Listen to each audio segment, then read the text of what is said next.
Okay, I know you're expecting me to say some kind of stupid joke right now, but this is super serious subject matter we're talking about. Because Attack on Titan is gone. It's gone forever. It left, just like your dad. Welcome back, everybody. If you don't know what Attack on Titan is, this is going to be very hard to summarize. Basically, it's a fictional story about an island where society lives inside of walls because they're being protected by, so that they don't get killed by these giant humanoid monsters that are called Titans. But eventually one day they get in, and then the main character's mom dies because of it, and eventually we learn that he is a Titan himself, and that certain people in this world can actually shift between being a Titan and not, and then we reveal that these Titans are actually humans from another island, another country per se, and now they must attack on that island, and then a lot of people die, and then at the very end, happy ending. Yep, that's Attack on Titan. It is Hajime Isayama's masterpiece that has that has dropped a while ago, and the anime came out in 2013, and it had just ended as of this recording a couple days ago. Attack on Titan, the final season, the final episodes, the final chapter, special 2, whatever long title that means, it definitely worked. Now, I don't think everything was perfect in the episode. I think there was a lot of issues that I had, and most of those issues are stuff that was also in the manga itself. I think it's clear that the ending that we saw in the manga was not the intentional ending. If you don't know, Attack on Titan is heavily based by this game called Muv-Luv and Muv-Luv Alternative. And what Muv-Luv is, it's a series of, it's basically an Ouroboros. It's a never-ending cycle. It ends the way it begins. And this was basically the original ending for Attack on Titan. And if you don't know what I mean, well, it's clear from the first page. Not the first page, the first chapter. When Eren wakes up crying, this is what most fans have theorized, and I myself have come to the conclusion of. So in the first chapter, Eren wakes up crying, and it's theorized that the end of it was going to end with that beginning, that Eren dies and wakes up underneath that tree crying, basically making the story a circle. And after a lot of death threats and a lot of hate, Isayama changed the ending.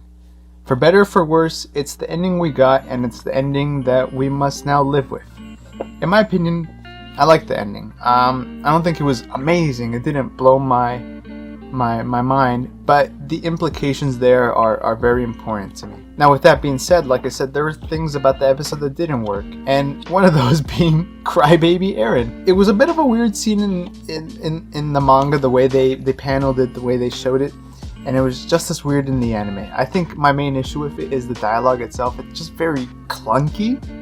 It's way too clunky for me. It's just very, it's like coming off a whole season where Eren's just very stern and very serious and very much putting on this persona. It's weird to see him speak like this. I also think that the extra pages, they never really did it for me. It's not that it necessarily undermines the story, but I just don't think it was necessary to begin with. I mean, I get it's showing that, like, as much as we find peace, right, the violence will always continue.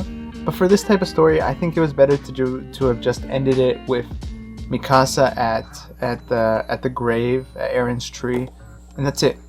Nothing more. We get the implication. We've been told that violence will never end, but we don't need to see it. Not for a story like this.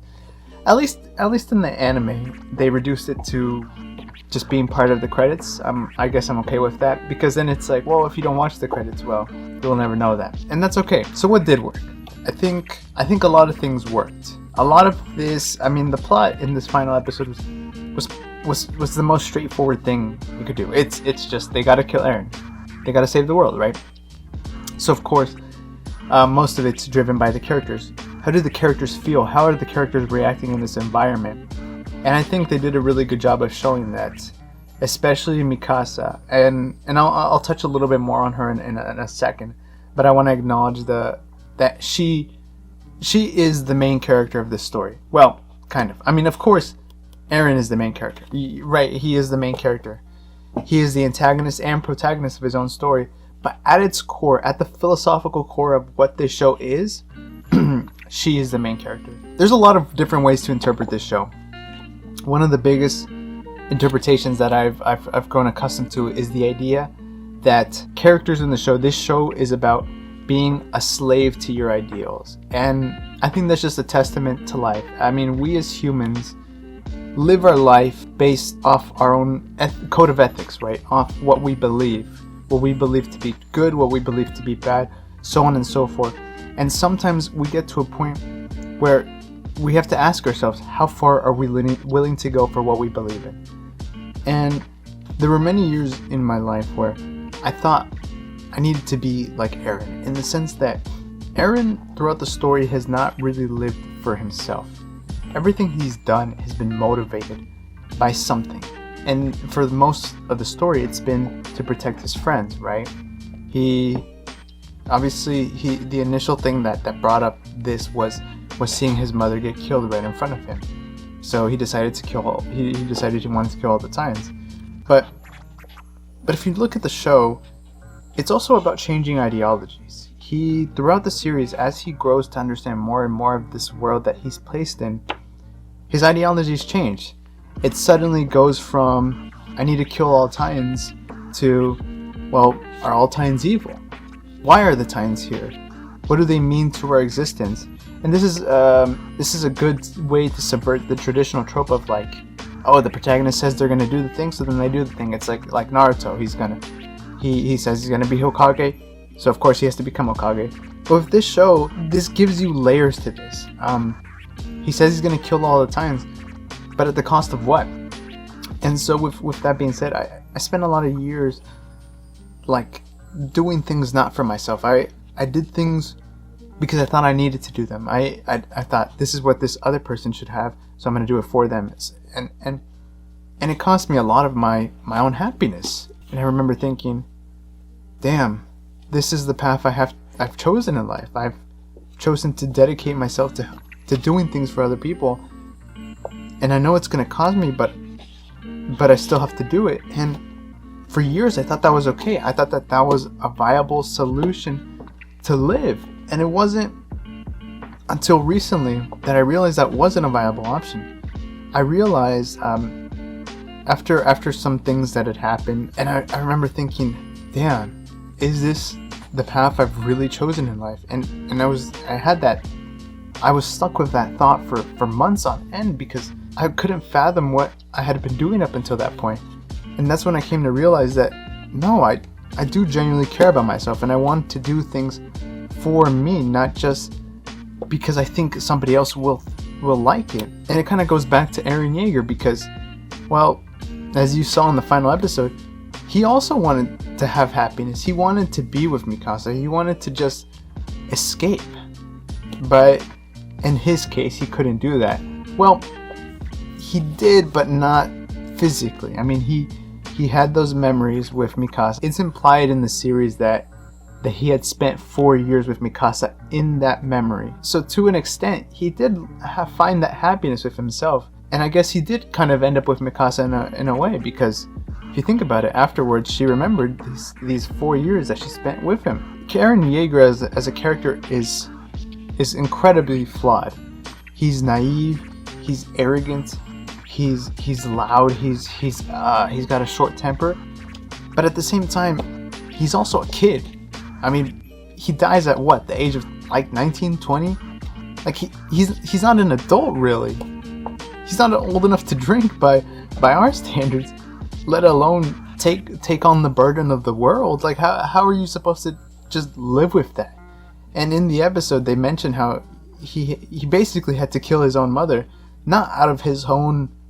Well, I mean, okay. It goes back to the idea of that we are all slaves to our own ideals. Eren sought freedom, but at the same time, that freedom was at the cost of what? And the way I like to think about it is, and one of the biggest motifs in the show is the bird, right? The bird represents freedom to Eren. The ability to fly means that you can go anywhere and do anything. But if you really think about it, Eren Yeager is a bird in a bird cage held by himself. He himself is controlling himself. He is controlling his own lack of free will in the desire to seek free will. And it's a beautifully tragic thing. I mean, at the end of season 3, right, he sees his future and he can't do anything about it. He achieves freedom, the quote-unquote freedom, But at the cost of what? His own sanity. And as much as he tried to change that, he couldn't. He knew that that was the inevitable path that he would have to take in life. Because he is truly a bird in a birdcage. Even after taking down the walls, killing 80% of the world, he never got the true freedom that he desired in his heart. He may have given it to other people, but at the cost of himself, at the cost of his life, at the cost of his sanity, at the cost of his happiness. And I think that's what really works about not just this episode, but the show as a whole, is that it's about flawed people and and the cycle of pain. But it's still possible to break that cycle, and which kind of brings me back to Mikasa. In that at its core, Mikasa is the main character because she was able to break that cycle. If this show is an Ouroboros of just pain and life and death, well, she evaded that. Because at the end of the episode, obviously, Eren tells her to let go of him. Let go of the scarf because of what he is, what he's become. Throw it away. Start over. And what does she decide? No. She decides to keep the scarf. Rather than cherish the bad memories, cherish the bad stuff, she's going to remember the happiness that she gained from Eren. And I think that's the ultimate message of the story, is that we can break the cycle. We can break the cycle of hatred if we choose happiness, if we choose love, these things that bring humans together. And it sucks that even in the ending of the show, not everybody will agree with that. Not everybody will find their own happiness or peace. But at least Mikasa can. She found her own peace. It's an incredibly ironic show. It's poetically beautiful. It is sad. It is happy. It is every kind of emotion. And it's crazy to think that this is it. This is the end. We've been following this since who knows how long now. But this is the end of the road. And I'm glad that I was here and I was able to experience it with you guys. That there's so many people who have enjoyed this little silly story about monsters, right? Because I mean, if he's a monster, I'm a monster. We're all monsters, right?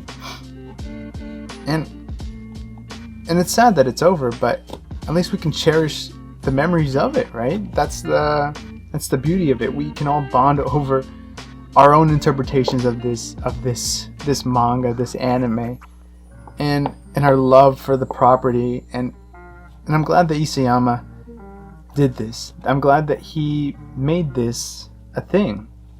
So, if you haven't already, go check out, I'm going to read the title one more time.